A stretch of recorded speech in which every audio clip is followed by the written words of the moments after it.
nitaka nieleze habari ya kwamba Yesu alikuja kuondoa laana ya kifo na mauti. Adhabu ya kifo ambayo Mungu aliitamka kwa wanadamu baada ya dhambi kuingia duniani ndiyo ambayo ilipelekea ili wazo la Yesu kuja kufa. Nilikuwa najiuliza kwamba Yesu si angekuja akatukomboa bila kufa. Angeondoka tu, yani akasema jamani nimeshamaliza kuwakomboa. Lakini asili ya kifo ilitokana na dhambi ya mwanadamu, na Mungu akatangaza adhabu kwamba mwanadamu ambaye ametenda dhambi, yeyote atakayetenda dhambi, adhabu yake ni kifo. Kwa hiyo tunaposherehekea Pasaka, tunasherehekea asili ya adhabu ya mwanzo ambayo Mungu aliitoa pale msalabani. Bwana Yesu asifiwe sana. Kwa hiyo dhambi iliingia duniani kwa sababu ya kifo, na dhambi inaondolewa duniani na adhabu ya kifo inaondolewa kwa njia ya kifo. Kwa hiyo Warumi sura ya 6 mstari wa 23, Biblia inasema kwa maana mshahara wa dhambi ni mauti, bali karama ya Mungu ni uzima wa milele katika Kristo Yesu Bwana. Kwa hiyo adhabu ya kifo, adhabu ya dhambi, Warumi sura ya 6, nimeshaanza kuhubiri jamani. Bwana Yesu asifiwe sana. Warumi sura ya 6 na mstari wa 23, Biblia inasema kwa maana mshahara wa dhambi ni mauti. Kilicholetea dhana ya kifo ambacho tunakisherekea katika siku hizi ni dhambi. Kwa hiyo Biblia inaonyesha kabisa kwamba mshahara wa dhambi ni mauti, bali karama ya Mungu ni uzima wa milele katika Kristo Yesu. Kwa hiyo tunasherekea vitu viwili kwa wakati mmoja. Tunasherekea kilicholeta dhambi, lakini tunasherekea kilichoondoa dhambi kwa sababu ya Yesu Kristo alipokufa msalabani. Watu wengi wanafikiri kuwa kifo ni mwisho wa kila kitu, lakini Biblia inaonyesha kwamba kuna tumaini baada ya kifo. Ngoja nikushuhudie vitu viwili nilivyovisikia na vilivyoniumiza moyo wangu, kwamba wiki hii tulifiwa na waziri wa sera na uratibu William Lukuvi. Ni waziri niliyempenda, ni mtu mahiri, amekaa bungeni muda mrefu, na jambo moja lililokuwa lina trendi baya kwamba kuna baadhi ya watu kwenye mitandao walikuwa wanasherekea na kushangilia kifo cha mtu. Na kwa hiyo mafundisho mengi wanayowaonyesha Watanzania kwamba Watanzania tumefika hatua mbaya ambayo mtu akifa, badala ya kusikitika na kuhuzunika, jamii inaanza kufurahi na wanaanza kushangilia, wanaona kama ngoja afe. Ni kwa sababu ya uharibifu tunaokuja duniani. Lakini duniani kote mtu akifa kuna hali ya kusikitika, kuna hali ya kuumia, kuna hali ya kuona kwamba thamani ya maisha ya mtu huyu ilikuwa ya muhimu katika jamii yetu, na jamii yetu inaanza kuharibika pale inapoonekana mtu amekufa, halafu watu wanashangilia na kufurahi. Kiongozi aliyelitumikia taifa, mtu ambaye alikuwa ni jasiri, mtu ambaye alikuwa na uzoefu, mtu ambaye alikuwa ni tunu ya taifa. Sasa Biblia mchana wa leo nitamani nikuonyeshe kwamba tunalo tumaini. Lakini jambo la pili ni jambo linaloendelea duniani. Tumesikia kule Iran, kuna nchi moja huko mashariki Uarabuni inaitwa Iran, inapigwa na taifa la Israeli pamoja na Marekani. Na kitu kibaya ambacho wale watu wamekifanya, mniwie radhi, ni kuua viongozi wao. Ile vita ilipoanza, wale jamaa waliamua kutafuta viongozi serikali nzima na kuwadungua na kumuua mmoja baada ya mwingine. Na wao walidhani wakiwaua wale viongozi basi vita imeisha, na watu watarayoti, maandamano na vurugu, alafu vile mambo yataendelea. Na tangu mwanzo watu wengi wanadhani kifo ni mwisho wa matatizo yote. Watu wanadhani ukimuua kiongozi mambo yameisha. Na walipomuua Yesu walidhani wafalme wa dunia hii kwamba sasa tumemaliza. Na watu wengi wanadhani kifo ni mwisho wa mambo. Lakini nalo tumaini kwako mchana wa leo na asubuhi kwamba kifo sio mwisho wa story, kwamba kuna maisha baada ya kifo. Watu walimuua Gaddafi wanadhani mambo yameisha, na tunaona kila mahali ambapo kifo kimetokea, cha viongozi, cha watu ambao walitarajiwa kuleta suluhu la matatizo na majibu juu ya jamii, kwamba inakuwa chaos badala ya kupata suluhu la maisha. Watu wengi walidhani kwamba Yesu akimuua basi mambo yameisha, hii dini haitakuwepo, hii dini itafutika. Na hata sasa katika nyakati zetu watu wanadhani kuwaua viongozi, kuwaua wanasiasa, kuwaua wanaharakati, kuwaua watu ambao wana mawazo mbadala au mawazo tofauti na wengine, wanakuwa kwamba wamemaliza. Habili aliuawa na ndugu yake Kaini kwa sababu ya hasira, na alidhani kwamba akimuua basi yameisha na Mungu atakuwa wamemalizana, kwa hiyo haitajulikana. Na jamii yetu na watu walio wengi wanafikiri ukimuua adui yako, ukimuua mtu anayekuchukia, ukimuua mtu anayekusema vibaya, basi mambo yatakuwa yameisha. Nikuombe Pasaka hii tuiombee dunia na ulimwengu ambao uko katika vita. Ninaifuatilia mimi sana vita ya Irani na Marekani na Israeli, na wanasema kila atakayeingia kwenye madaraka tutamuua, tunamtaka wa kwetu, na wanadhani kwa kumuua mtu, kwa kuua kiongozi, basi umemaliza matatizo. Na mimi nakuombea, naliombea dunia, naiombea taifa letu kwamba kupitia Pasaka hii tuwe na mtazamo sahihi. Kumuua mpinzani, kumuua mwanaharakati, kumuua mtu mwenye mtazamo tofauti, unakuwa hujatatua tatizo, kwa sababu alipomuua Yesu, Biblia katika Wakorintho wa pili sura ya 2 na mstari pengine wa 9 wanasema wenye hekima wa ulimwengu walidhani wakimuua Yesu kwamba mambo yameisha. Wanasema aheri wasingemuua, aheri wangelijua. Hawa watawala wa dunia, Biblia inaonyesha kwamba wasingelimuua pengine, kwa sababu walipomuua walidhani yameisha, lakini kumbe ndio walipokuwa wameanzisha utukufu wa Mungu. Na kuombea mchana wa leo na asubuhi kwamba uweze kuelewa kwamba Kristo alikuja kuvunja nguvu ya kifo na mauti. Kile ambacho kilikuwa kinaogopesha dunia, kile ambacho Mungu alikiweka kama adhabu, Yesu alikuja kukiondoa. Hofu tulionayo leo sio kifo. Hofu tulionayo ni kumkosa Mungu. Hofu tulionayo ni kupoteza uzima wa milele, kwa sababu Yesu alikuja kuvunja nguvu ya kifo. Na sasa tunaelewa kifo ni nini na tunaelewa madhara yake ni nini, ila tu tunajua kwamba Mungu alikuja. Kwa hiyo nitamani nikueleze kwenye ibada hii, na tunapoenda kusherehekea Pasaka uweze kujua kwamba kifo kilitokana na nini, na Yesu Kristo kuhusiana na kifo alikuja kufanya nini, na hivyo tuna wakati mzuri wa kueleza na kuelewa nini maana ya kifo. Masikitiko yetu makubwa kama kanisa, kama wachungaji, kama wainjilisti ni kumwona mtu akifa dhambini, ni kumwona mtu akifa hajampokea Yesu, ni kumwona mtu akifa hajaokoka, ni kumwona mtu akifa hajapata neema ya uokovu.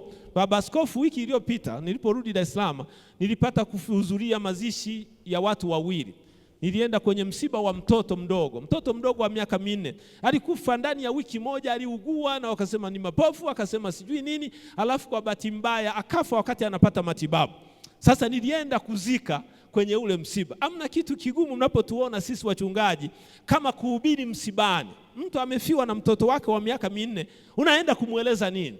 Lakini tunalo neno la matumaini kwa kila ambaye tunaenda kuhubiri kwake, na Mungu anatupa neema na ujasiri wa kuhubiri. Na wale watu niliwahubiria kwamba Mungu ana makusudi kwa kila mtu anayekuja duniani. Hatujaja duniani ili tufe, hatujaja duniani ili tuishi maisha fulani halafu mwisho wake tufe. Na Yesu anatufunuliwa kwa habari ya kifo kwamba Yesu alishinda kifo na mauti. Mtu wa pili niliyehudhuria alikuwa ni mwanaume, mtu wa miaka 54. Na nilijaribu kuhubiri juu ya makusudi ya Mungu ya kuishi katika ulimwengu huu. Na mimi nimesimama mbele yako mchana wa leo, ninataka nikueleze kwamba tunahitaji katika wiki hii kutafakari juu ya maisha yetu, na zaidi kutafakari juu ya kifo na mwisho wetu, kwa sababu hamna jinsi, lazima tufe. Katika kitabu cha Mwanzo sura ya 2 mstari wa 17 Biblia inasema, lakini matunda ya mti wa ujuzi na mema na mabaya usile, kwa maana siku utakapokula matunda ya mti huu hakika utakufa. Maneno ya Mungu yana hakika. Kama mkila matunda ya mti wa mema na mabaya, ndicho chanzo cha kifo.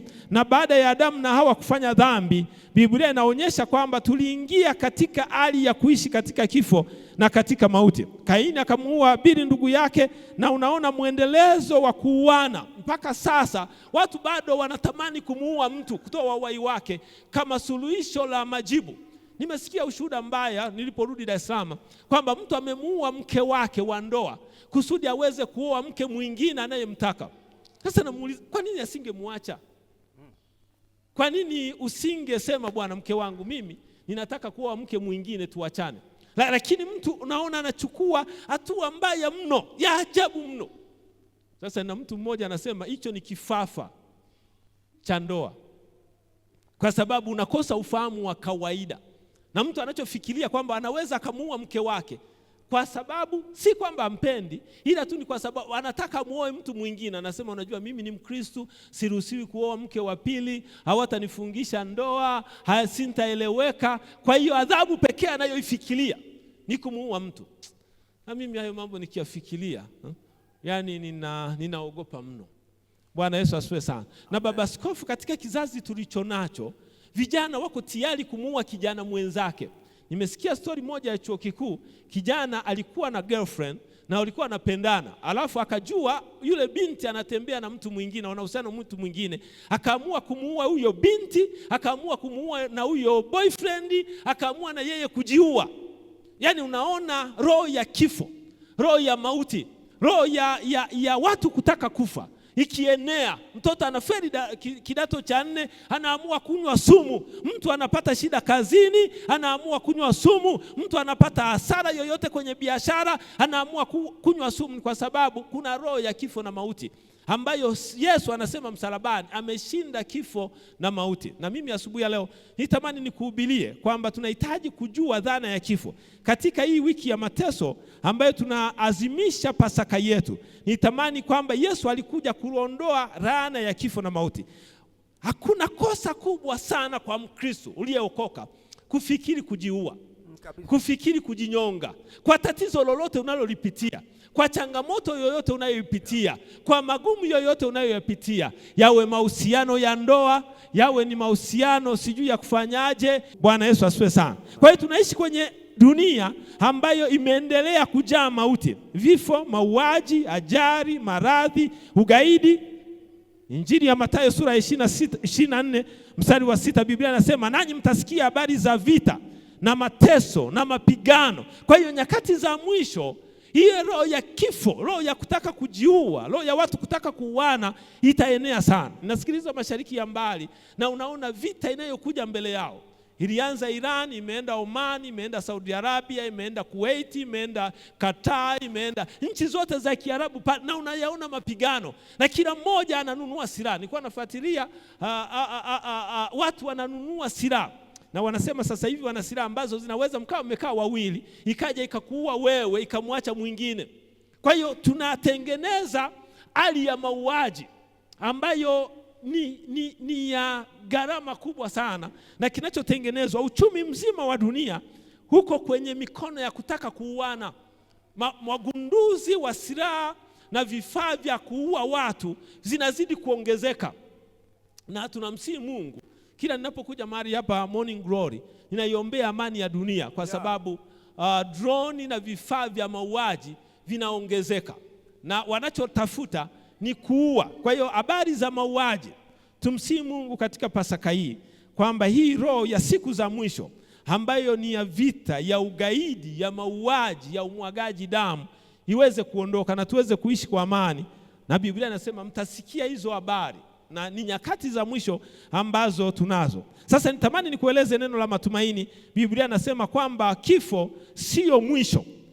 Kifo sio mwisho wa maisha yetu. Na Biblia imesema kama vile watu walivyowekewa kufa mara moja na baada ya kifo hukumu, sisi tuna neno la matumaini kwamba baada ya kifo kuna mlango mwingine unafunguka wa kwenda kuishi kwenye maisha ya milele. Wanafunzi wa Yesu walikemea pale waliposikia habari za kifo. Naomba nikusomea andiko la mwisho. Biblia inasema, hii wapi mauti? Tunapoadhimisha Pasaka hii, tembea ukimwamini Mungu kwamba anaweza kukuokoa. Tembea ukiamini kwamba Mungu anaweza akakusaidia kwenye maisha yako. Waebrania sura ya 2 mstari wa 14, Biblia inasema, ili kwa njia ya mauti amharibu yeye aliyekuwa na nguvu ya mauti, yaani Ibilisi. Mungu alikuja kupunguza nguvu ya mauti, kupunguza dhana ya kifo. Mimi nimeishi kwenye jamii.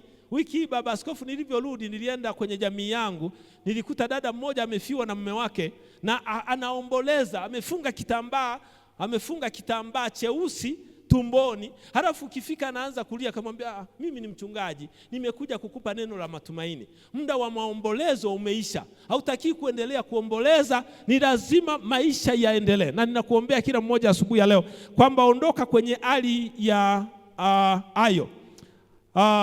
Biblia inasema Yesu hayuko tena kaburini. Walioenda kumtafuta Yesu kaburini, Yesu aliwaambia, yani Yesu hayumo tena kaburini. Hatumtafuti tena Yesu kaburini. Yesu amekwisha kushinda kifo. Yesu amekwisha kushinda kaburi. Shetani ameshindwa. Kwa hiyo tuna matumaini. Huyo tunayemwendea Yesu, tunapoazimisha hili azimisho, tunaweza tukatengeneza hayo maigizo na sijui nini na uchungu, tukawaambia mvae nguo nyeusi, mje mnalia, mmejipaka mavumbi na majivu, lakini Yesu tunayekumbuka kumbukumbu lake hayuko kaburini tena. Hatumtafuti miongoni mwa waliokufa. Yesu tunayemwazimisha ni Yesu aliyeshinda kifo na mauti, na anasema mimi ndio ufufuo na uzima, yeye aniaminie mimi hatakufa. Na mimi mchana wa leo ninaomba tusimame tunapoenda kuliazimisha sikukuu ya leo.